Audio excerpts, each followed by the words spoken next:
Okay, today's talk is on the TclOO framework. It's basically a set of tools to help manage mixins when you're dealing with a prototype style of programming in TclOO. So, as I said, I'm going to repeat in the next slide. TclOO is a way of doing prototype style programming in TclOO, just without resorting to more heroic measures. It introduces well, I'm really good at talking ahead here. All right, so the idea with prototype programming is that instead of having a bunch of classes that have a hierarchy that would rival the House of Windsor, what you do is you have a base meta class that really doesn't do much of anything except load and basically bolt on new behaviors as you configure the object. So as the object is reading its configuration or as it's being manipulated by a container, it's adding new Mixin functions. And then once it's finally configured, you set it loose in the wild, and even while it's still running, it can still be taking on or replacing behaviors as it's going. Now I found a couple of different areas where this was very important to get right. One of them was in HTTPD, in terms of being able to have the same code base handle HTTP requests, SCGI requests, file transfers, proxies, and dynamic content. So what it is all of those different ways of manipulating channels are bolt-on behaviors, and they're dedicated to that task without having to rewrite the entire object. Another application I found that I was recreating these tools over and over again was in a package called Practical, which is a Tcl-based make system for building giant libraries where you're basically building repetitive C code in Tcl.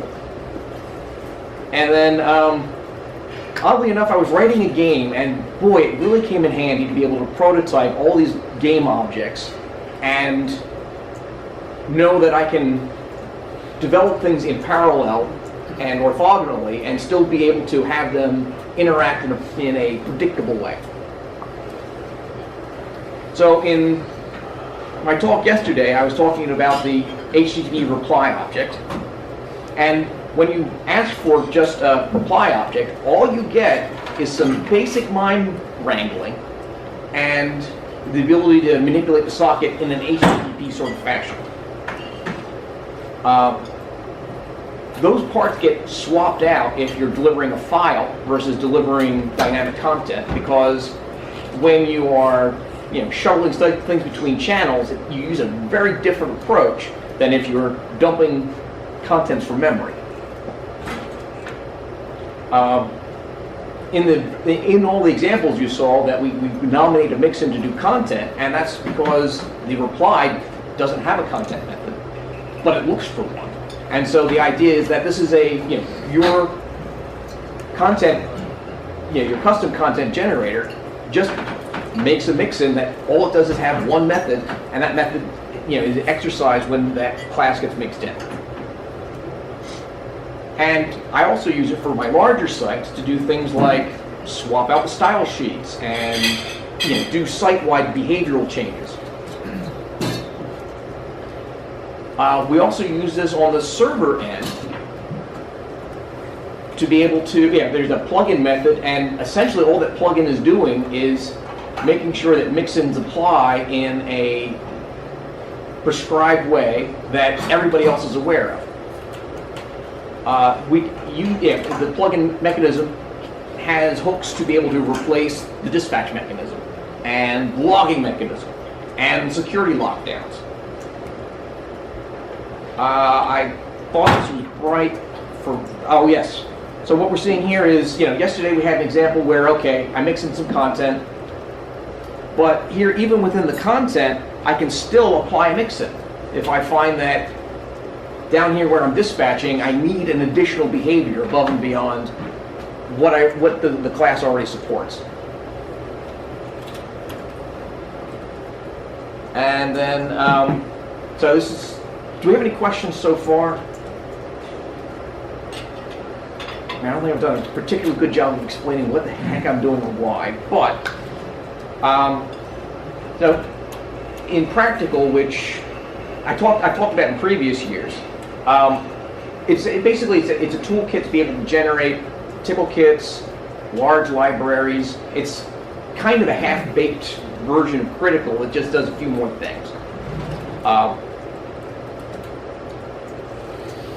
But when you are writing these libraries, often you're trading in basically you're telling it, hey, I've got this build product I want, but I don't know what it wants to be quite yet. And so as it's going through all the make files, it can change its picture as it gets more information about, well, what's the file extension? Are there rules embedded inside of the file itself? And you don't have to have all of that front-loaded inside of your configuration files. And then finally, there's the clay and the fun stuff, like games and things. So, I imagine some of us have played Dungeons and Dragons, right? But, there are different configuration options for characters that completely change the behavior. And if you decide to go from a cleric to a warrior, there's the rules of the game change around you. And so, let's just say we've got 4 configuration items. Each of them has the potential to alter the behavior of the character. Now, it's not so important when a human's playing the character, but if you have a non-playing character that you're expecting the player to interact with, you have to be on top of how is it going to plausibly behave.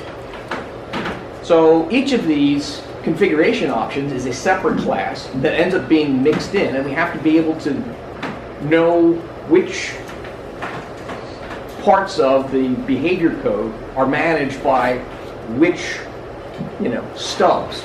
We'll call them configuration stubs that these will hang off of. And, we kind of give each of the Mixins a swim lane, but they can sometimes play off of each other. We try not to do that. What's nice, though, is because all the complexity is here in just making a configuration item a Mixin, building an object from, say, a database record means that I can use shorthand, and I can my schema doesn't have to know anything about how this is being interpreted. I can just simply say that, okay, there's a database record here. Here are these fields. The object itself can read those fields in and put meaning behind particular configuration items and ignore the other ones, or use them as parameters for something else. Okie doke. Now, how does clay work?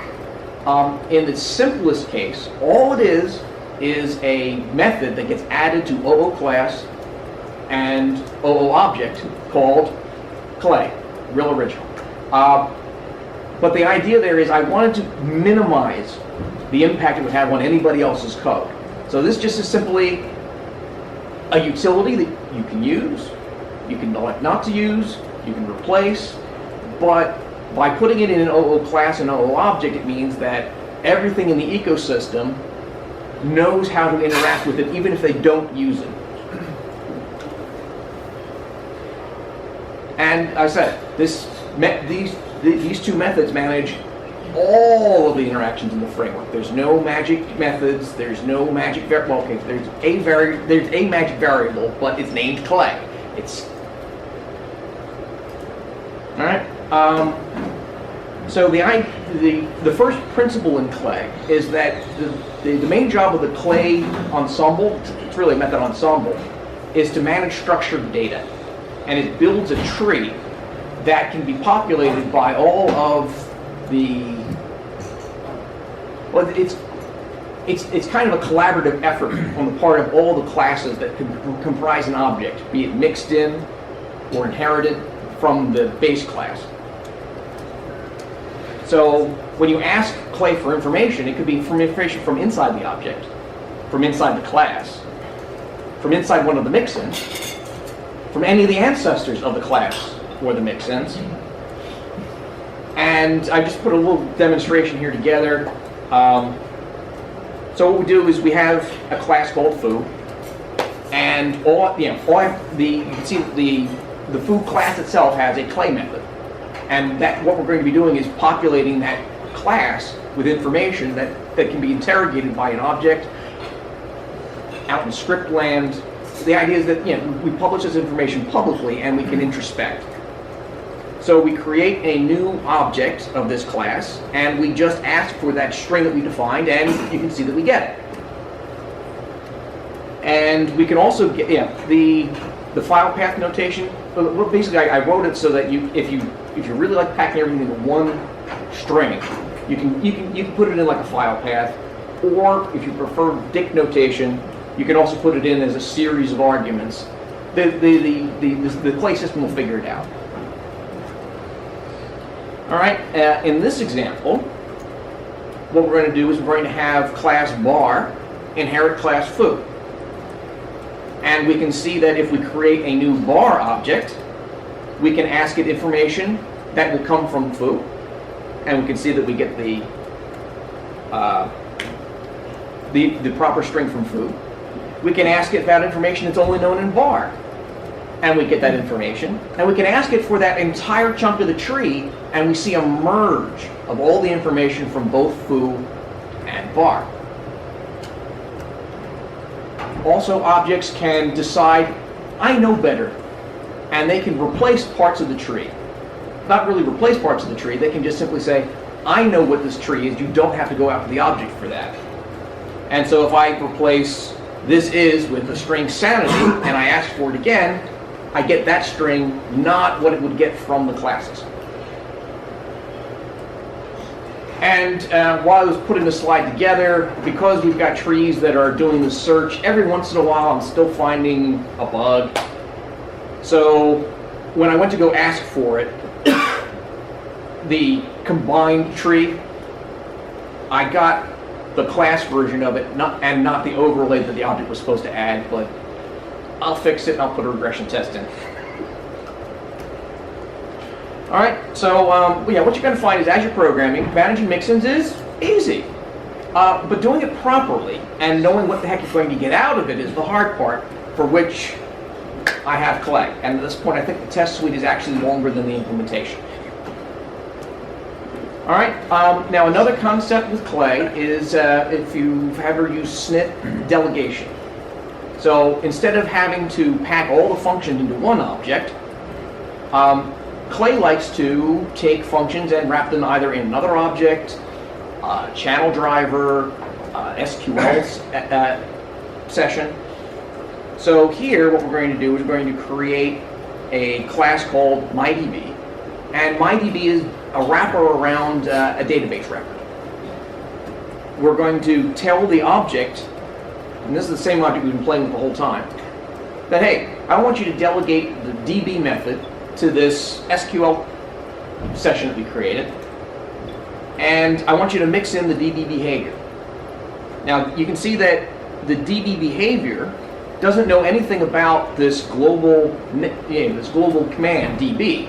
It's instead calling what it thinks is a local method DB with brackets around it. Now that's just a notation I came up with so I can keep track of what's a real method versus something I've delegated. And so you can see that it can interact with that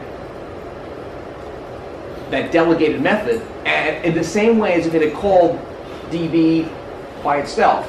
And if you ever tried to forward or wrap around the SQLite eval command, you know there's only really one way to do it, and that's either the OO method forward to it, or literally pull out the name of the command and invoke it directly.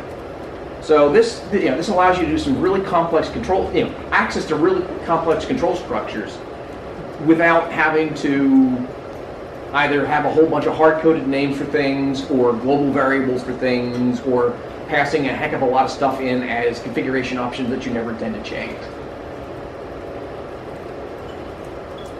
Okay. And another thing that we've added is events that can trigger in response to a mix-in. So while you can still mix things in the old-fashioned way with OO object define, Clay provides a mechanism called Clay Mixin. So if you use the Clay Ensemble's version of Mixin, as it's mixing in and out classes, it will look through those classes for a script to either fire off when a new class comes in, when an old class goes out, or when a new class comes in and you have a bystander class that needs to know about, hey, something's changed. So here we go. We're going to just go ahead and put in the MyDB class an unmap script so that when somebody removes the Mixin, we get a notification. In this case, we're just going to output the screen. And then we're going to add a script that says, okay, when somebody mixes this in, output a different string to the screen. And finally, there's a script that says, if somebody has changed out some other class, notify me. And you'll see a third item written into the screen. Now, this is the same object that's going back about 14 slides. We've been modifying the same object the whole time. And we're actually modifying a live class here. So it's not like you got to, this has to be pre-rigged and baked. You can actually be doing this stuff in real time in a real interpreter, more or less improvisationally. So what I'm going to do here is I'm going to mix out the class, and there should be some indication from this demo that it outputs the, hey, it's gone. Because when you do class mixin with no arguments, it just removes all the mixins. And then what we do is we add, keep in mind we've modified the class, we add the script, and then when we mix it back in again, we can see that, okay, we get the notification that it's been mixed in, and we also get the notification that somebody mixed something else in. Okey-doke. Now, because there's a lot of information coming from a lot of sources, I also provide tracking information so that you know where something came from. So there's a provenance method, which will ask you, you can give it, hey, where does this chunk of clay come from? And if it resolves to a class, it'll tell you that class. And if it resolves, it basically, or if the object itself made it up, it'll return self. And if you guys can think of a better convention, let me know. This is all still under development. And then finally, we also provide ancestors. Because we were dealing with mixins, knowing what classes an object was isn't very helpful. Knowing which mixins you have aren't very helpful. You need to know the order in which to search through the classes so that it matches what a method would have done if you'd inserted it in the same portion. So what I do is I provide this mechanism, it should be clay ancestors. It returns every class that this object interacts with in the order in which it should be searched, which is useful for if you're writing your own tools to leverage the clay framework. All right. Another cool thing you can do with clay is it's structured data. You can use this as a very advanced form of option passing. You can give it, a tree structure to be able to pass in more than just a key value list. And you can also have things like the default being just a chunk of the tree that's defined by the class, but the object can know better. All right, so here you can you put in configuration information, and even though it came in this format, if you ask for it, it knows how to pull it out of that dict that you gave it. Okay, now I was finding as I was programming that it was really handy to have some shorthand. So in addition to being able to just use OO class and OO object, there's a dialect of clay that uses the OO dialect mechanism and provides some additional keywords that are just shorthand for a lot of the interactions that classes will expect. One of them is variable with a capital V, and what that does is it says, hey, when this object is created, or when somebody mixes it in, if this variable doesn't exist, I want it initiated, and I want this value loaded into it. And then I also provide a mechanism, dict with capital D, that does basically roughly the same thing, just it will actually take a merge of all the dict statements for that variable for all the classes thus far, and make sure that every one of those elements is in if they don't exist with the default value. All right. There's also a method ensemble mechanism, which you can use it, you cannot use it. I find it useful. And what it does is allows you to define large methods piecewise as an ensemble. So here we'll have an ensemble called state, which to the world will look like a public method state. And the first argument can either be get or set. And then the subsequent arguments are basically behave as standalone methods. And when we go to use this, we even get information back, like, if you, I'm sorry, the example's wrong here. It should be when you say object state not exists. So if you ask for something that not exists, it gives you back a list of, well, no, here's what you can actually do with this method ensemble. Okay, and method ensembles also inherit along the same lines as normal methods. So if you have a subclass, if you have a child class that appends new methods to the method ensemble, you'll see it reflected if you mix in the class or change the class or make an object of that new class. So here we just add this my other class that has that method that we were missing. And now when we ask, we get a proper answer. But there's a typo at the bottom of the slide, it should be. All right, so that's the end of my maybe prepared to strong word slides. Anything we should go back over, or? Yes? With the K set and get is slash special, does that equivalence to as if you'd passed the protect path style things? Yeah. So the slash is special, which, if that's not such a great idea, I'm not sold on it. I was just trying to think of what Tcl programmers would kind of want. And for some applications, I can see, okay, it's nice to have it all as one string that we treat as a file path. But I'm not 100% sold on it. It's not needed. Okay, well, have fun with it. It's in the latest Tcl', and if you just package require clay, you can play with it. Okay, great. We'll move on to film.